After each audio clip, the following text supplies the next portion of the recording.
Hello বন্ধুরা, একটা গুরুত্বপূর্ণ নোটিফিকেশন রয়েছে পার্শ্ব শিক্ষকদের জন্য।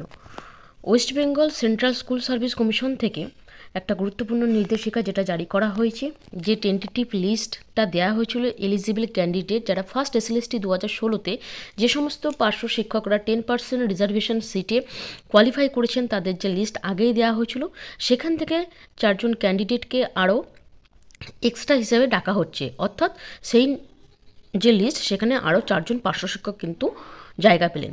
পরবর্তীতে কিন্তু এরকম লিস্ট আরও আসতে পারে, কারণ ইন্টারভিউতে 1:1.4 রেশিওতে ডাকা হবে, অর্থাৎ 10 জনের ভ্যাকান্সিতে 14 জনকে ডাকা হবে। এইভাবে যতজন প্যারা টিচার সেখানে কোয়ালিফাই করছে এবং ক্রাইটেরিয়াগুলো মেনটেন করছে, কারণ কারোর বয়স আছে কি নেই বা ডকুমেন্টসগুলো সব সাবমিট করা হবে।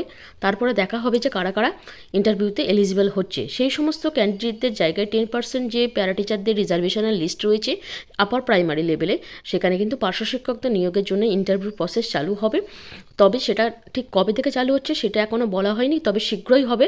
এবং সেখানে যে সমস্ত ক্যান্ডিডেটরা আরও এক্সট্রাভাবে এখন থেকেই স্থান পাচ্ছেন সেই ইন্টারভিউ লিস্টে, পরবর্তীতে কিন্তু সেই ভ্যাকান্সিতে আরও আসতে পারে বলে জানা যাচ্ছে। আরও ডিটেলসে নোটিফিকেশানটা আপনারা দেখে নিন। দেখুন, পার্সোনালিটি টেস্টে যে আরও 4 জনকে ইনক্লুড করা হলো, সেখানে রেশিওটা এখানে দিয়ে দেওয়া আছে 1:1.4 ভ্যাকান্সি অ্যান্ড রিলেটিভ সিলেকশন। এরপর এখানে কনসিডারেশন যে ফাইনাল লিস্ট, এটা কিন্তু ফাইনাল লিস্ট হিসাবে ধরে নেওয়া যাবে না, কারণ কাউন্সিলিংয়ের আগে যে পার্সোনালিটি টেস্ট হবে তার আগেও কিন্তু ভেরিফাই হবে, ডকুমেন্টসগুলো চেকড হবে। তারপরে গিয়ে বোঝা যাবে যে কোন কোন ক্যান্ডিডেটকে ডাকা হচ্ছে কাউন্সিলিংয়ে। এখান থেকে দেখে নিন যে 4 জনের নাম সিলেক্ট হয়েছে, রোল নাম্বার, কোন কোন সাবজেক্ট, মিডিয়াম, জেন্ডার, ক্যাটাগরি সমস্তটাই দেওয়া আছে।